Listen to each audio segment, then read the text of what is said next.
Hi viewers, welcome to our channel. ప్రస్తుతం మనతో పాటు ప్రముఖ పొలిటికల్ అనలిస్ట్ ఇమ్మంది రామారావు గారు ఉన్నారు. వారితో ఒకసారి మాట్లాడదాం. సార్ నమస్కారం. సార్ నమస్తే బాబు. సార్, జగన్మోహన్ రెడ్డి గారికి సంబంధించిన ఒక ఫోటో సోషల్ మీడియాలో వైరల్ అవుతుంది సార్. అంటే ఆయన ఒక సామాన్య వ్యక్తిల ఫ్లైట్లో వెళ్ళే ఫోటో సార్ అది. అంటే మొన్నటి వరకు కూడా ప్రత్యేక విమానాల్లో వెళ్ళారు, సీఎం హోదాలో ఉన్నారు కాబట్టి. సో ఇప్పుడు సడన్గా ఇలా ఫ్లైట్లో సాధారణ వ్యక్తిగా వెళ్ళడం అనేది చాలా మందిలో ఒక సింపతి క్రియేట్ అయింది అని అంటున్నారు. మీరు ఏ విధంగా చూస్తారు సార్ ఆయన అంటే మొన్నటి వరకు విమానాల్లో ప్రత్యేక విమానాలు వెళ్ళిన వ్యక్తి ఇప్పుడు సామాన్య వ్యక్తిగా వెళ్ళడం? అంటే ఒక రోజులోనే ప్రజలు ఎవరైనా నిర్ణయాలు తీసుకుంటారండి. అసలు ఎందుకు మరి ఆయన చేసిన 999 మందికి గవర్నమెంటే జీతం ఇచ్చింది. అది ఎక్కడి నుంచి వచ్చిందండి? ఒక 6 కిలోమీటర్ల దూరం వెళ్ళాలంటే ఫ్లైట్లో వెళ్ళేవాడు ₹1 కోటి ఖర్చు అయ్యేది. ఆటోలు ఎంత అవుద్ది? ₹200 అవుద్ది 6 కిలోమీటర్లకి పెద్ద తీసుకుంటే. ఎందుకంటే అప్పుడు జనం దృష్టి పడుతుంది, నువ్వెంత సింపుల్గా ఉన్నావు, నువ్వెంత దౌర్భాగ్యపు పని చేసావంటే. నీ ఇంట్లో సెక్యూరిటీ, వాళ్ళ జీతాలు గవర్నమెంటే ఇవ్వాలి. తాడేపల్లి ప్యాలెస్లో సెక్యూరిటీ గవర్నమెంటే ఇవ్వాలి. అక్కడ లోటస్ పాండ్ సెక్యూరిటీ వాళ్ళే ఇవ్వాలి.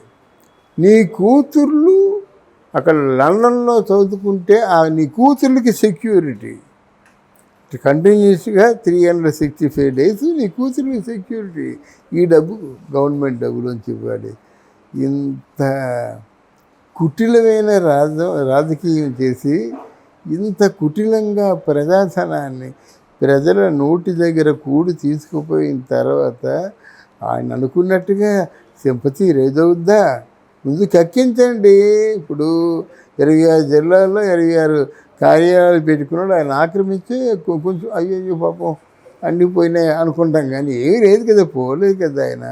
ఇప్పుడు 1000 కోట్లు వాళ్ళ మీద అభియోగాలు మోపి నిందలు మోపి వాళ్ళ బుర్ర జల్లేసే కార్యక్రమం చేసి ప్రజల్లోంచి ఒక తిరుగుబాటు తీసుకొద్దామని చూస్తున్నాడు. దానికి ఎన్ని 1000 కోట్లైనా ఖర్చు పెట్టడానికి సమర్థుడు. దానికోసం సపోర్టు కోసమే కాంగ్రెస్ పార్టీని పెట్టుకున్నాడు. సపోర్టు మాట దేవుడు అడుగు, కాంగ్రెస్ పార్టీలో కలిసిన 2వ రోజే జైలుకి వెళ్ళిపోతాడు అని మధ్య నువ్వు రాజకీయంగా పడగొట్టే ఆలోచనలు ఏమైనా వేసావా? నువ్వు ఎప్పుడు తీసుకున్నట్టున్నా ఏ నిర్ణయాలైనా సరే నీ పార్టీని నిలువున ముంచేసే నిర్ణయాలు తీసుకున్నావు కదా. అంటే ఈ రాజకీయంగా మంచి వ్యూహం పన్నాడు అనుకోవడానికి ఏమి లేదు, అక్కడ లేదు. ఎవరంటే ఇంటి గుట్లు బయట పెట్టుకుంటారా?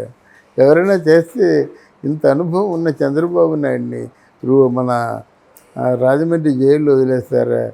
వేడి ఇస్తే నీ సొమ్ము పోయిందేమయ్యా? కుళ్ళు కాకపోతే ఏసీ పెడితే నీ సొమ్ము ఏడిపోయిందంటే నువ్వు బయటికి వెళ్ళావు అంటే ఏ సుఖాలు మర్చిపోతావు నువ్వు. ఎక్కడైనా నెంబర్ 1 హోటల్ తీసుకుంటావు, అంతే కదా. లేదా ఏ జిల్లా వెళ్ళినా సరే నీ తాలూకు గ్రాండియర్, నీ తాలూకు మంచి బ్రహ్మాండమైన 5 స్టార్ హోటల్ లాంటి నిర్మాణాలు ఉన్నాయి, దాంట్లో పడుకుంటావు. అంటే ఇంత కఠినంగా వ్యవహరించి ఏమి సాధించావు నువ్వు? ఆ రోజు చంద్రబాబు నాయుడిని అరెస్ట్ చేయకుండా ఉంటే మొత్తం ఓట్లు నీకే పడేవి కదా. చంద్రబాబు నాయుడిని ఓట్లు అంటే అరెస్ట్ చేసిన తర్వాత ప్రపంచవ్యాప్తంగా చంద్రబాబు నాయుడు వల్ల ఎవరు మేలు పొందారో అందరూ బయటకు వచ్చారు.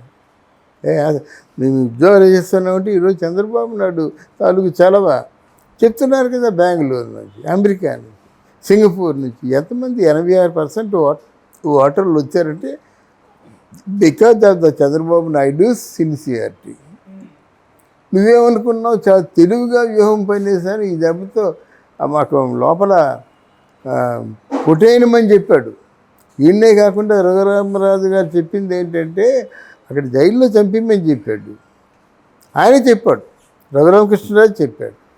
మరి నిన్ను ఏమి చేసావు గనక నీ మీద సింపతి వస్తుంది? స్ట్రెయిట్గా మిమ్మల్ని ప్రశ్నిస్తున్నాను. నువ్వు ప్రజలకు ఉపయోగపడే డబ్బంతా మొక్కేసి 1000 కోట్లు కాస్త లక్షల కోట్లు చేసి 36 ఎకరాల్లో బెంగళూరు ప్యాలెస్, 33 ఎకరాల్లో ఇనుపులపాయలో ప్యాలెస్, ఆ భూమికి పట్టాలు లేవు, ఏమి లేవు. ఏమిటంటే ఈ దౌర్జన్యం? ముఖ్యమంత్రి మాత్రం భూమి కట్టుకోవాలంటే ఆయన అంటే కొనాలి కదా, రూపాయికైనా కొనాలా? ఎకరా 33 ఎకరాల్లో ఇడుపులపాయలో భవనాలు ఏర్పాటు చేశారంటే ఆ 33,000 ఎకరాలకి కనీసం ఎకరంకి 2,000 5,000 తీసుకోవాలి కదా. అదేమీ లేదు. పట్టాలు ఉన్నాయి లేదు, అడిగితే ఉన్నాయంటారు. ఎక్కడంటే చూపించు. అందువల్ల ఇన్ని అనర్థాలకి దారితీసింది కేవలం నీ కార్యాచరణ. లేకపోతే ఏంటండి, ఓదార్పు యాత్ర అని పెడితే మనమే చెప్పుకున్నాం, నీకెందుకు ఓదార్పు యాత్ర, నువ్వు వెళ్తే వాళ్ళు నిన్ను ఓదార్చాడు. అది సిచ్యుయేషన్. ప్రజలు బాగున్నారు, నవ్వుతూ ఉన్నారు, హ్యాపీగా ఉన్నారు. ఇప్పుడు నువ్వు ఎందుకు వెళ్తున్నావు అంటే నిన్ను వాళ్ళు ఓదార్చాలి. ఎక్కడో మామూలుగా ఓదార్పు పెడతారు కొంతమంది. భర్తను కోల్పోయిన వారికి ఎటెండో కుర్చీలో కూర్చోబెట్టి అందరూ వచ్చి ఓదారుస్తారు. అమ్మ పర్వాలేదు, నీకు ఎంతో జీవితం ఉంది, హ్యాపీగా పడుకోమ్మా, నీ పిల్లలు ఉన్నారు కదా నేను మాట్లాడతారు. అలా చేసే పర్వాలేదు. అంటే దాడి జరిగిన వాళ్ళపైన వాళ్ళకి మద్దతుగా సపోర్ట్గా నిలవాలని ఏ నాయకుడు అని అనుకుంటారు కదా సార్. ఎవరికి? దాడి జరిగిన వాళ్ళ పక్షాన నిలబడాలి, వాళ్ళకి సపోర్ట్ ఇవ్వాలి, మద్దతు. అదే కదా అప్పుడు హోమ్ డిపార్ట్మెంట్లో అని చదివే ఉంటుంది కదా, ఎవరు దాడి చేశారో చూపించండి, I will take immediate action అంటుంది. అక్కడ నేషనల్ మీడియాలో కూడా 36 మంది చచ్చిపోయారు అన్నారు. ఆ నేషనల్ మీడియా అడిగింది వాట్ ఆర్ దే అన్నారు, తత్తి అన్నాడు. ఇప్పుడేదో దాడి రక్తపాతం హింస అన్నారు. మరి రక్తపాతం హింస అంటే ఏంటండి? వాళ్ళే చెప్పారు కదా, ఇక్కడ రక్తపాతం జరిగింది, ఇక్కడ హింస జరిగింది, ఎక్కడ చూసినా ఆంధ్రప్రదేశ్లో రావణ కాష్టం రగులుతుంది అన్నప్పుడు మీరు అంటే రాష్ట్రపతికి రిక్వెస్ట్ చేసుకుంటే రాష్ట్రపతి పరిపాలన వస్తుంది. మరి వాళ్ళకి ఇంటెలిజెన్స్ ఉండదా, సిబిసిఐడి ఉండదా, ఇన్వెస్టిగేషన్ ఏమి ఉండదా, హోమ్ మినిస్టర్ అకౌంటబుల్ కాదా?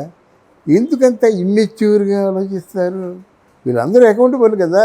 ఈవెన్ చంద్రబాబు నాయుడు కూడా అకౌంటబుల్. ఎవరెవరు చచ్చిపోయారో వాళ్ళు ఖచ్చితంగా కేసు పెడతారు. అది కేసు పెడితే all this guys are accountable. మీరు జరగని దాని గురించి ఎందుకు మైండ్కి ఏం మారుతుంటే ఎలాగొద్ది? రోజు రోజుకి ప్రజల్లో ఆయన మీద ఉన్నటువంటి ఆ 1% విశ్వాసం అయినా తొలిగిపోతుంది. అంటే చాలామందికి కాస్త ఆ ఫోటో చూడగానే సార్ సింపతి రైజ్ అయింది అని అంటున్నారు, నిజమేనా సార్? అవునండి. ఇది వరకు ఎప్పుడైనా చేశాడా? ప్రశ్నకు సమాధానం చెప్పండి. ఇదివరకు ఎప్పుడైనా ప్రెస్ మీట్ పెట్టాడా? ప్రశ్నకు సమాధానం చెప్పండి. ఇదివరకు ఎవరికి ఆ 2-3 ఉన్నారు చూసారా, ఆ హీరోయిన్లోనూ హీరోలు ఎవరో ఒకరు 2 ఉన్నారు, వాళ్ళకి తప్ప ఇంకెవరికైనా అపాయింట్మెంట్ ఇచ్చాడా? మిగతా రెస్ట్ ఆఫ్ ది 140 పీపుల్ ఏంటండి, ఒక్కరోజు అపాయింట్మెంట్ ఇచ్చావా? డబ్బు ఖర్చు పెట్టుకొని గెలిచినందుకు ఏంటయ్యా నీ బాధ అని అడిగావా? వాళ్ళు నీ సొంత బిడ్డలా చూసుకోవాలి. చూడకంటేనా నీకు ఆ సజ్జల ఓడు సరిపోతాడు, విజయసాయిరెడ్డి సరిపోతాడంటే ఎలాగవుతుందండి? వాళ్ళిద్దరి వల్ల అయిపోతుందా? విడుదల రజని సరిపోతుంది, రోజా సరిపోతుంది, 2. అదే 4కే ఇస్తారు అపాయింట్మెంట్. మిగతా వాళ్ళు ఎవరెత్తారు? ఇప్పుడు ఆయన మాట్లాడతాడు కొడాలి నాన్నతో, కొడాలి నాన్న రమ్మని చెప్పడు, గబ్బు చేస్తారని. ఏం చేయాలో, ఏం మాట్లాడాలో, ఎంత తీవ్రంగా మాట్లాడాలో అని చెప్పింది మన జగన్మోహన్ రెడ్డి లేదా సజ్జల. అది ఇంకో విషయం. ఫైనల్గా వీళ్ళందరూ రాజకీయ భవిష్యత్తును కోల్పోయారండి. ఇక్కడి నుంచి రండి, ఇక్కడి నుంచి వచ్చినట్లయితే అక్కడ తమ్మినేని సీతారాము, ధర్మాన ప్రసాదరావు, వీళ్ళందరూ రాజకీయ జీవితమే కోల్పోయారన్నమాట. వైఎస్ఆర్ కాంగ్రెస్ పార్టీ విశాఖపట్నంలో ఉంది, ఎవరో గెలిచారా? తర్వాత ఏమో ఇక్కడ దొరబాబు ఉండేవాడు పిఠాపురంలో, జనసేనలో కలిసిపోతున్నాడు కదా. అలాగా తర్వాత ఏమో ఆయన పేరేం పేరు ద్వారంపూడి చంద్రశేఖరరావు, ఎన్ని వేల కోట్ల స్కామ్ చేశాడు. ఈరోజు మన పార్టీలో తెలుగుదేశం పార్టీలో చేరిపోతున్నాడు అన్నమాట. అంటే వీళ్ళకి రాజకీయ భవిష్యత్తు కావాలంటే అటు అంటే బాగా ఆలోచిస్తే జగన్మోహన్ రెడ్డి, లేకపోతే కూటమి అంటే మరి ఫ్యూచర్లో చంద్రబాబుకి పవన్ కళ్యాణ్కి గొడవలు.